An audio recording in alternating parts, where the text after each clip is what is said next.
suasana belakang Masjid Jami' Lasem, tepatnya itu di area parkiran ya. Ini kalau malam seperti di sini banyak peziarah teman-teman. Dan di sini di Pendopo Tejo Kusuman Masjid Jami' Lasem, malam ini akan diselenggarakan suatu acara, yaitu diskusi museum bagian yang kedua. Nanti tempatnya ada di sini teman-teman,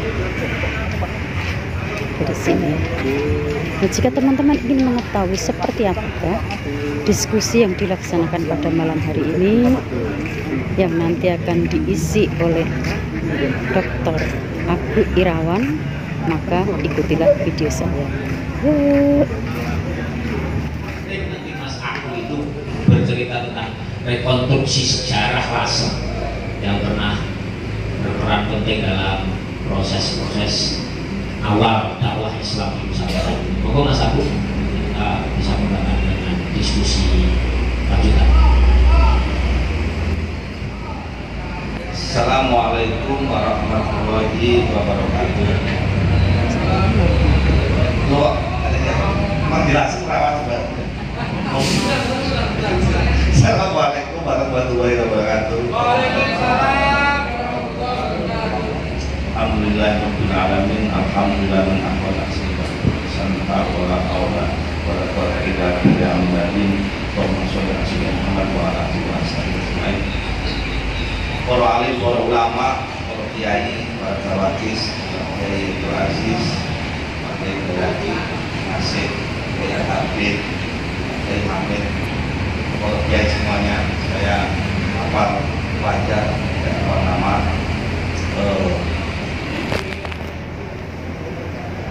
Pertama-tama saya niatnya sini tak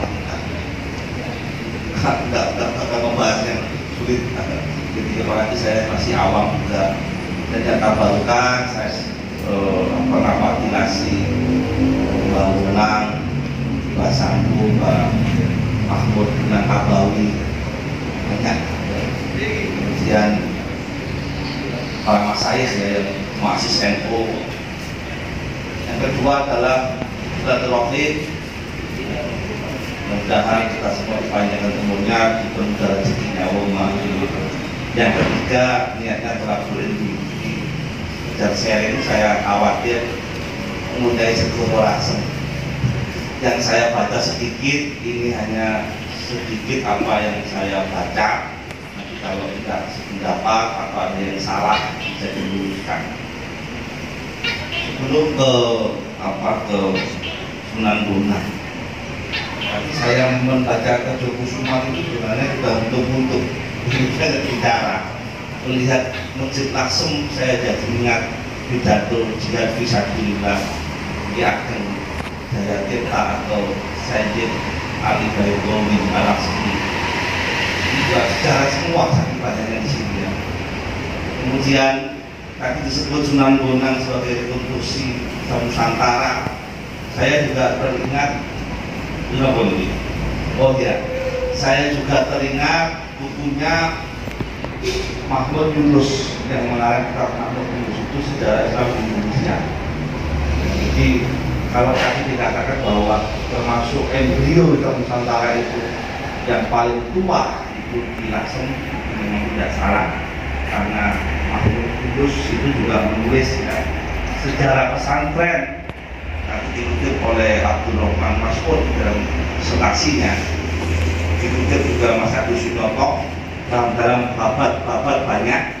Pesantren di Indonesia yang paling tua pertama memang di Ampel Bintang. Ayahnya Sunan Bonang mendirikan pesantren Ampel Bintang, yang itu memang kelanjutan dari pendidikan pemandalaan agama Hindu. Panjang kalau bahas itu, di dalam disertasi saya sudah bahas. Yang kedua, tidak dipungkiri bahwa pesantren bahkan lengkap dengan masjid ya, itu ada di Bonang Binangun, bahkan sebelum di Giri jatuh. Jadi nomor 2, nomor 2 di Nusantara. Kalau pernah ada Maulana Ishaq membuat pengajian, itu bukan pesantren. Jadi di Taman Sari, di Kerajaan Perwak. Jadi karena itu Sunan Giri sama Sunan Bonang kita berada di sana, itu bukan pesantren karena belum ada bangunannya, apalagi masjid. Tapi di Arapau di istana belum disebut pesantren kalau belum ada santri kecil, belum disebut pesantren kalau belum ada asramanya. Nah di sana belum ada rukun-rukun arkanul mahad, belum sempurna. Maka para sejarawan tidak memasukkan Halakoh Taman Sari sebagai pesantren. Pesantren yang nol tidak diambil Denta dan di Binangun, di Bonang Binangun. Nggak tahu sekarang ini seperti apa, apakah masih dalam sejarah seperti itu, dalam babat juga seperti itu. Jadi memang sangat luas sekali dan wajar. Ya, kalau memang ulama-ulama Nusantara, karena memang ya ketika masa-masa Sunan Ampel itu masih masa-masa evolusi awal ya. Dan evolusi kedua ya putranya Sunan Bonang lahir banyak, saja lahir banyak para alim ulama dan muassis itu yang wajar. Kalau kita sebutkan itu dalam 30 itu tidak cukup. Ya, dan itu ulama penting semua ya di dalam rekonstruksi sejarah Islam Nusantara, bahkan sejarah NKRI. Kalau kita Tejo Kusuma 3 itu saya kira novel 2 jilid itu tidak cukup. Ya, kalau kita membuat novel Ki Ageng Jayatirta atau Sayyid Ali Baidowi yang mempunyai fatwa jihad pertama di Nusantara. Ini fatwa jihad pertama itu adalah dari Masjid Lasem, Keposangan Lasem. Dan itu ada di dalam Bapak Binowoso. Sudah saya kira dibaca enggak? Ada pada sudah kami transferasi itu, bukan aksara carakan. Resolusi jihad pertama ada di Masjid Lasem. Sebelum Diponegoro 100 tahun, bahkan 79 tahun, hampir 80 tahun sebelum Diponegoro ya di masjid itu pas hari Jumat seperti ini ya, setelah sholat Jumat kemudian di mimbar itu di Ageng Jayatirta atau Sayyid Ali Baidowi itu juga mengatakan jihad melawan VOC. Ada kejadian saya kira ini sejarah nasional. Nah ini kenapa kok nggak dari sejarah nasional? Kenapa kok kita ini hanya mewarisi sejarah Diponegoro? Yang itu memang terinspirasi dari Sayyid Baidowi, karena memang Diponegoro ini adalah titik guru. Nanti kita akan sambungkan. Kita mau semua bulan. Saya nggak dari mana dulu? Dari Asem dulu ya sebelum ke naskah. Saya membaca beberapa referensi. Yang pertama adalah Bapak Santi Hadra, Empu Santi Hadra. Yang kedua adalah Bapak Serok Nowo, yang ketiga adalah Bapak Cirebon, yang ketiga yang keempat adalah Bapak Jawi atau Jawa, dan yang ketiga, yang kelima adalah buku dari orientalis ya, orang Belanda, Bernard Felix. Judulnya adalah History of Archipel of Nusantara, sejarah Nusantara. Nah, sudah di bahasa Indonesia kan dan mungkin tahun 2006 demikian. Lasem. Kalau kita mau mengawali VOC nanti panjang, tapi saya mau dari akar. Jadi yang kami baca versi Babat Binowoso, semua adipati atau penguasa Kadipaten Lasem itu berada Temenggung sampai terakhir itu di Dunia Murah, itu semua Temenggung. Pada Tuban itu cuma 2 kali, Arya Teja sama Wali Kita, Temenggung, dan itu tidak pernah. Ini saya menghitung 18 nama itu Temenggung. Itu berarti Lasem ini besar sekali. Dan kekuasaannya mulai ujung Jepara sampai Pacitan. Tadi ada Ngawi, ada Kepu, ada Bojonegoro, tapi itu masih jadi. Saya membayangkan ini masih besar sekali sampai ujung Pangkal dan Lamongan. Lamongan itu. Gresik pun gitu. Bayang. Jadi sejak kalau kita baca penguasa zaman Singosari atau Singosare, Beli Lasem, itu sudah Temenggung. Temenggung Beli Lasem nanti punya anak putri namanya Dewi Sindu. Ada yang Dewi Sindu. Ya, Temenggung. Dewi Sindu atau Dewi Sindu punya anak. Nah, ini anak ini sudah ikut Majapahit sudah Raden Wijaya atau Hyang. Dari Dewi Sindu punya 2 anak. Anak yang pertama bernama Badra Wardana, anak yang kedua adalah Badrana, dari Badrana. Ada 2 nama, Badrana atau Badra Wardana. Nah, yang diambil menjadi penerusnya adalah Badrana. Badrana Temenggung ini menikah dengan Putri Campa. Nah, masih ada dari keturunan dengan ponakannya Putri Campa yang dinikahi oleh Brawijaya. Jadi memang itu ada yang mengaku namanya adalah Bisanti atau Bianti, macam-macam ya cara mengejanya. Artinya Bisanti yang sekarang ada di sana. Dari Bisanti sama Badra anak ini nanti punya 2 anak lagi. Ini Temenggung, semuanya Temenggung ya. 2 anak itu yang pertama adalah ya, Badra Santi, yang kedua adalah Wirabadra. Wirabadra itu sudah Islam. Ya. Dari Wirabadra ini otomatis anak dari Ratu Campa yang kami di atas itu, ini sahabatnya Sunan Ampel. Punya anak Wiranegara disantrikan di hanya Sunan Ampel. Bareng dengan santri-santri yang lain, ya, ada sedikit dan sebagainya ya. Dari Raja Ternate, Raja Pak Lawi yang dari Kalimantan, raja-raja semua di sekolah kuliahnya nantinya. Dari sini ya kemudian lahir tadi Wiranegara. Wiranegara saat Sunan Ampel karena anak dari seorang Temenggung didudukan sama anak pertamanya di Ageng Melokah atau Saripah. Salah satu ini bacaan saya berdasarkan babat, ya, atau kalau versi yang lain ya.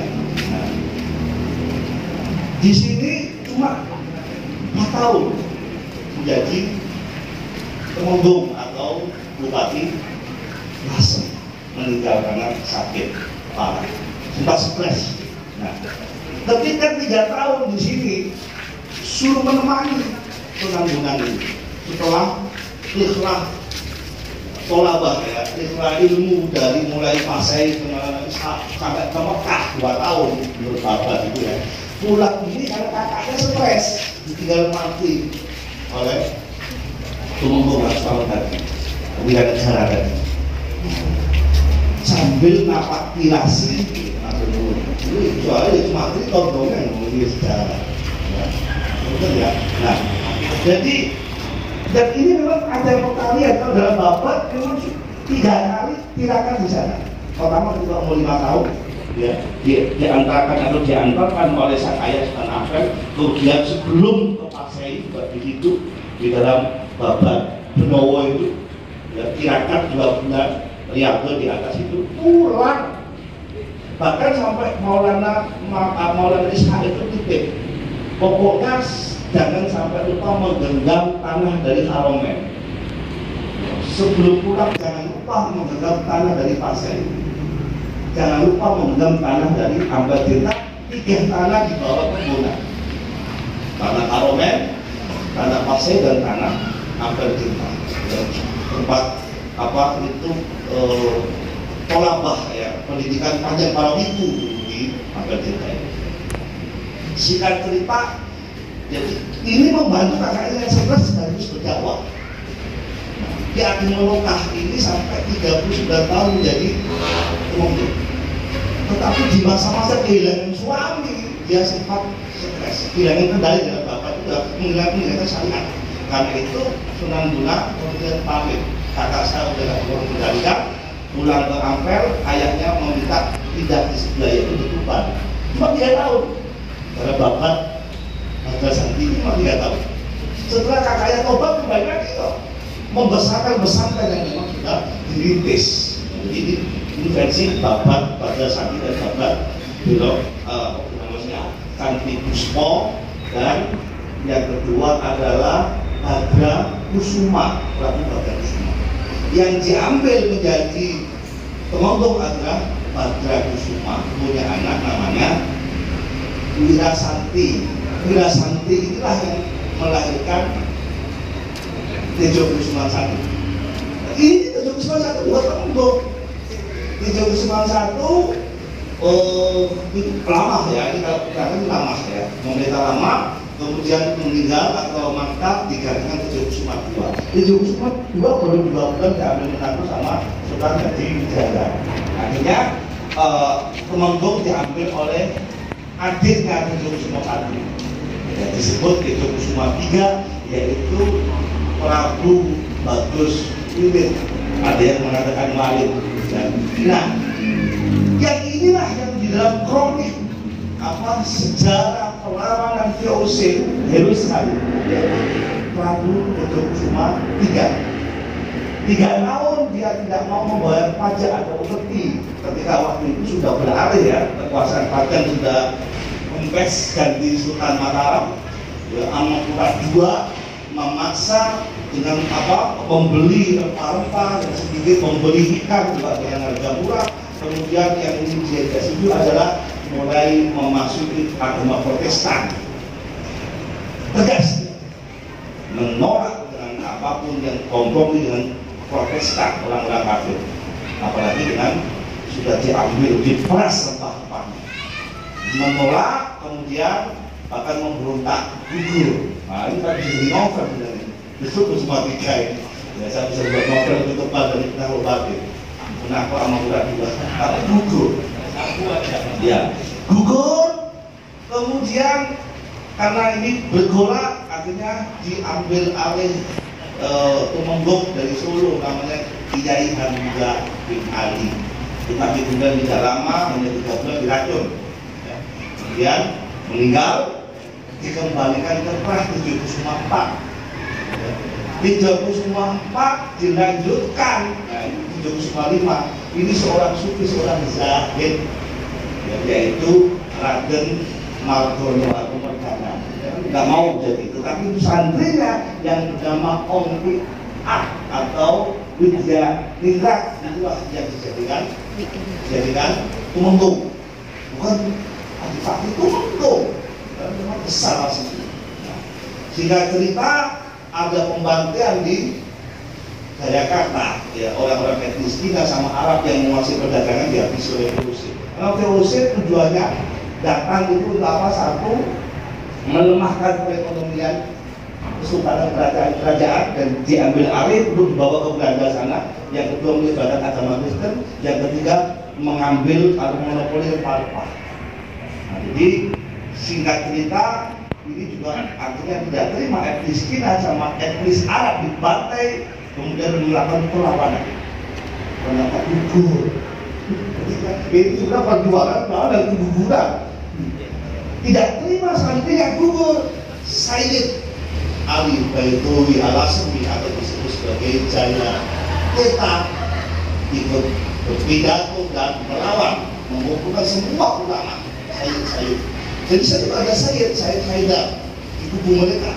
Dan sama dengan Sayyid sebenarnya. Sayyid yang dipinjam oleh VOC yang berkompromi untuk dagangnya, ini saya dengan gugur juga. Nah, kemudian perjalanan kemudian diambil alih ini 1443, 1743 sampai 1748 itu membuat VOC bangkrut. Jadi penghasilan yang selama itu dikumpulkan 850.000 golden habis untuk perang Sabili atau disebut perang kuning atau perang sepanjang, dipimpin oleh seorang Sayyid, seorang Kiai Al-Asmi, itu Prabu Jaya Keta atau Sayyid Ali Baidowi. Nah, ini sejarahnya adalah pada ini besar sekali pengaruhnya. Nah, kalau diambil dari silsilah Sayyid Baidowi nanti, nah itu punya santri termasuk Sayyid Abdul Man Al-Balo ini. Saya sambung. Ini kita dengar juga lagi. Di sini juga nanti punya santri namanya Kiai Muhammad Nur Sidomani, itu dari mana itu? Ya. Kemudian Sayyid Nur Muhammad punya santri namanya Kiai Abdul Rauf Magelan. Kiai Abdul Rauf nanti punya santri namanya Unto William, yaitu Pangeran Diponegoro yang melanjutkan perang Sabili dari kakek gurunya Al-Asmi. Ini katanya ambung dalam sejarah rekonstruksi Indonesia. Karena dalam bapak itu nyambung sebenarnya, jadi nyambung semua. Nah, sejak itu udah politik Belanda menjadi karena sengkawai kanan. Jadi kita makan kecil saja, dipindah ke Megarsari di tempat dikasih pewakin. Sampai itu di Ponggolo itu yang menjadi kamar. Jadi memang membahayakan orang langsung. Jadi meskipun kalah dia tetap lawan. Itu tanggung orang langsung. Jadi dia punya pendirian, punya fatwa, kebenaran dia pemberontak. Ya apa itu?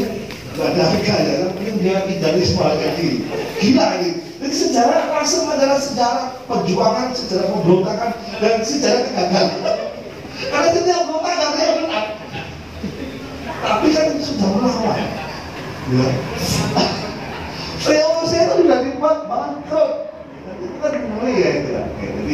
Jadi nah kalau kita bicara ini langsung itu kan sangat besar sekali ya. Oke, kembali ke naskah Sunan Bonang. Nah, naskah Sunan Bonang ini juga mendapatkan ada Cornelius J. Hotman. Itu adalah pemimpin armada ke-6 yang mau menaklukkan Nusantara melalui VOC. Jadi ke-6 itu termasuk melihat Lasem sebagai badan pelabuhan besar. Atau saya mengatakan tak pelabuhan ini. Karena 6 pelabuhan itu menurut Bernard Felix itu memang seperti itu. Banten, ya, kemudian Cirebon, kemudian Lasem, kemudian Tuban, dengan dari Tuban, Surabaya, Gresik, Makassar, Ternate, Tidore. Jadi ini termasuk besar. Nah, istirahat di Lasem 1596, berarti itu 4 tahun sebelum pindah. Berarti 3 kali ya. Selama di situ Cornelius di depan menemukan naskah Sunan Bonang ini dan dibawa ke Belanda. Karena naskah-naskah kita dibawa ke Belanda semua ya. Dipelajari di sana, kita dijadikan tesis dan disertasi oleh Safiri dan oleh Jewes ya. Nah, dalam bahasa Belanda. Saya coba jurnal, saya cek di internet, belum pernah ada yang setahu saya membahas apa dengan manuskripnya. Kalau sinopsis banyak, kutipan, presentasi, tapi kitabnya yang disematkan di sampingnya ya, utuh 83 halaman. Karena mohon maaf, untuk mendapat itu bayar. Saya kasih karena mau ada di sini. Tepuk tangan untuk presentasi. Jadi memang sudah idenya kan gila. Memang dari sini Nusantara itu dari Sunan Bonang. Kalau nggak ada itu banget terus. Itu orang bawa pahlawan ya, tidak tahu mbak. Jadi memang kalau rasa kalau nggak ada, sama kayak masuk batunya ada di jalan. Untuk ini ada, tapi aku sama mulai sekitar dulu. Kalau memang tidak terbuat memang. Apalagi pasti beliau gerakan, keilmuan, gerakan apa simbolis itu semua di sini. Perlawanan semua di sini. Ada tipis-tipis nanti kita bahas itu. Nah, jadi naskah ini dibawa dan nah, yang kedua, kenapa saya tadi ngasih Sunan Bonang itu pakai pelakon atau peci? Saya tidak tahu peci kan? Karena di dalam Babat Cirebon, Sunan Bonang itu pernah ditanya. Sunan Bonang itu ya Banten, ya saya lah. Pakaiannya itu di dalam kisah itu ya pakaian lokal, pakaian Belanda. Jenengan yang pundi, pakaian yang pundi itu kok bajunya sami, itu mungkin yang Jawi. Jadi saya yakin dari yang Jawi ini, kamu ini pakai jubah. Karena ini dengan manusia, ya, Bapak Cirebon. Kalau di dalam tadi yang slide kita Nusantara saya kasihkan manuskrip, jadi kita rekonstruksi berdasarkan naskah ya, bukan imajinasi, bukan rekonstruksi narasi, tapi naskah. Nah, Sunan Bonang lah yang mengatakan ya, kepada ayahnya ya, dan kepada Setiguna dan lain-lain bahwa Nusantara ini sudah Muslim tapi belum bertauhid, sudah gumul.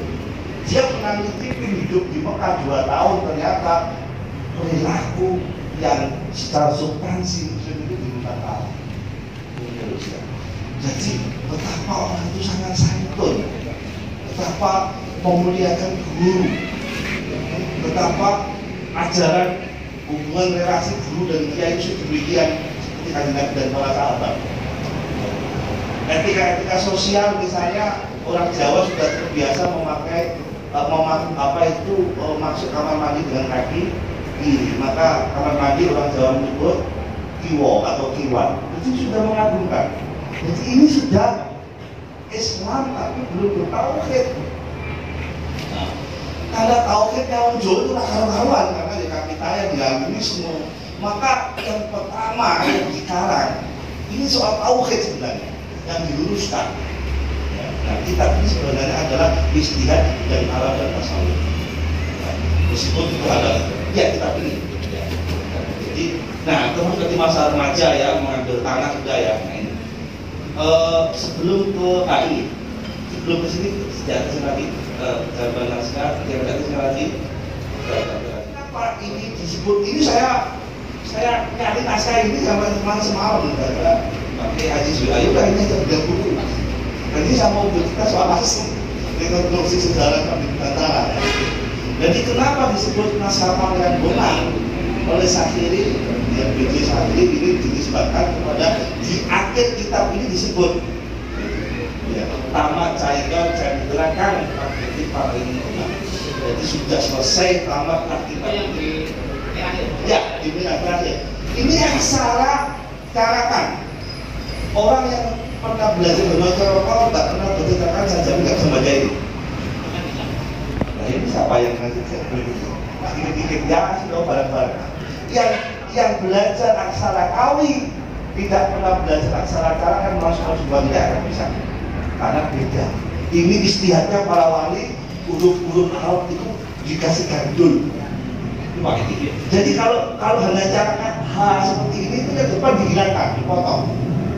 Nah, kawin nggak bahasa Arab. Dengan seperti ini kan orang Jawa, orang Nusantara bisa membaca semua dengan otomatis bersyahadat. Kan karena masih buta aksara Arab. Tahun-tahun itu 1480-an. Ya, jadi kan masih Arab ini masih sulit dan asalnya aksara ini. Tetapi mereka punya istihad karena fa, jim, ho, ha, nggak ada dalam apa carakan. Mana dikasih tawi itu dari Kediri Singosari. Jadi Raja Doha udah lama lagi.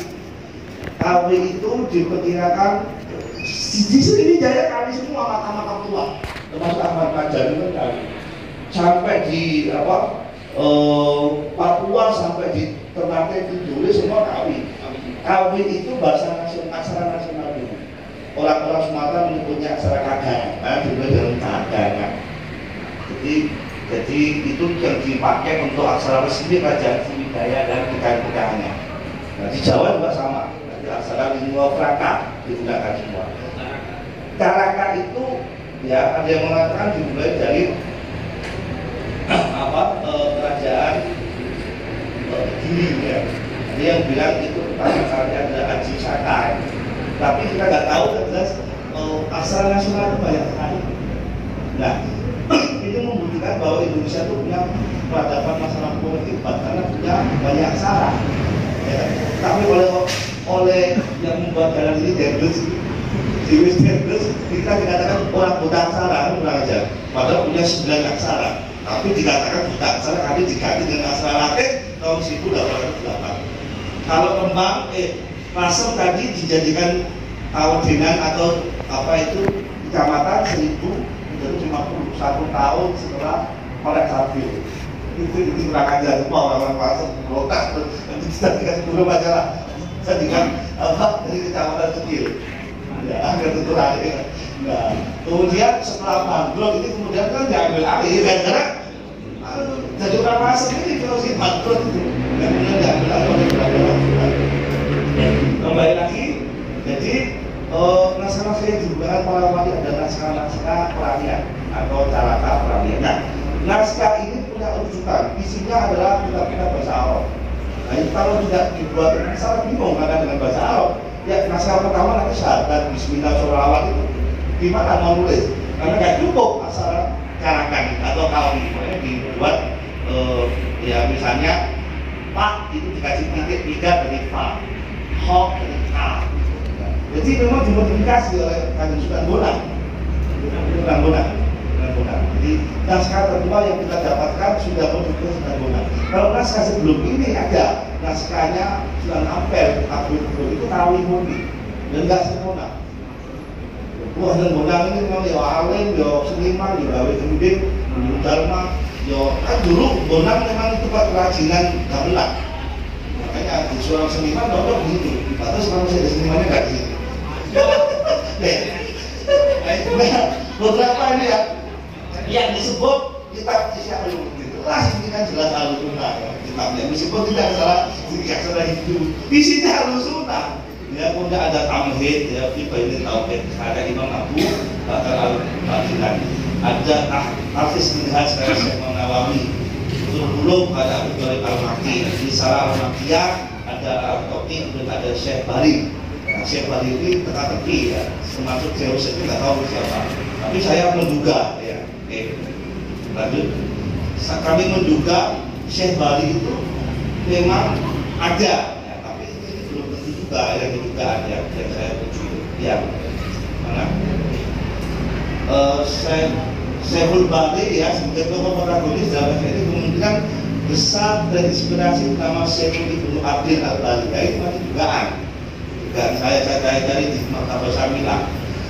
ini istihad ya, saya nggak tahu benar apa tidak karena di Belanda juga ada. Saya balik disebut sebagai guru dan punya, jadi kayaknya betul sama seniman lah. Ya disebut Sunan Bonang dan itu betul-betul dengan kulitnya hijau gitu ya. Jadi santri sama kiai itu memang gaya tutur sebenarnya sastra. Nah, ini ada nama-nama disebut Ibnu Arabi ya, yang kontroversi juga disebut. Next. Sanad naskah tadi sudah ya. Ini semuanya ada sanadnya, jadi tidak kemudian khayal, tapi ada sanadnya, sinetatinya. Iya. Jadi karya Sunan Bonang ini yang saya kandung itu, ya, ahliya memang beda dengan rokok. Jadi satu-satu ini ya kosong. Makanya kembali itu baca buku ini aku sebenarnya nggak siap, tapi ya wis lah di sinau. Alhamdulillah ya di tempat kami di Sekolah Lokal di Kabupaten Bandung ini dalam negara. Ini kitab Sunan Bonang ini punya sanad yang sampai ke Nabi Muhammad SAW. Sana sudah ada semua 12 sanad ya. Next ada 19 sanad.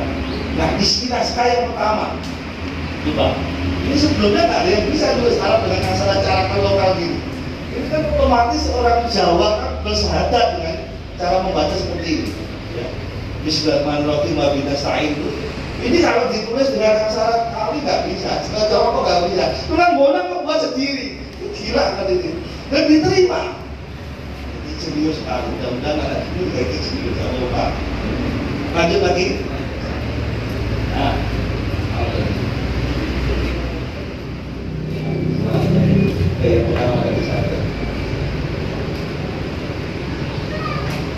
nah ini syahadat.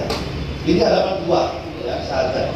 Jadi kitab ini karena memang diterbitkan oleh pengombong, jadi ya hampir setiap desa yang punya kitab ini belum banyak, dan otomatis yang membaca, dan ini diwajibkan membaca sama kami lokal. Otomatis masih tidak perlu syahadat. Ini kan sangat juga. Ya, luar biasa. Jadi buku ini disebarkan oleh Kaki Molokat disuruh masuk setiap desa ada dan diajarkan, dan otomatis kalau baca ini pasti jadi sahabat bersahadat. Nah ini buat masuk bagian dari strategi. Nah ya ini panjang sekali nggak usah ya. Kemudian sanad naskah sudah, strategi naskah ya. Oke. Ini sebenarnya membahas tentang Tuhan, nah, termasuk polemik di Timur Tengah juga di bawah, dan wujud juga di bawah. Bingung oleh bayangin, mana Tuhan ya, itu makhluk di sini. Tuhan itu nanti juga nggak ada dengan sendirinya, kayak gitu. Tuhan itu menciptakan ketika dia ada, dia juga tidak ada. Kalau dia nggak berarti muter-muter soal Tuhan. Nah ini sampai 12 itu polemik ini diselesaikan sama Sunan Bonang. Yang saya tulis semua tentang tauhid semua. Nah, intinya adalah setelah tauhid titik terangkan kita jadi manusia, titik balik dari tauhid itu adalah ifah.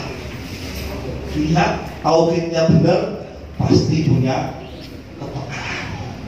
Jadi agama Islam menurut Sultan Bonang adalah kepekaan sosial. Terus kepekaan, nggak gak dirosok, gak peka.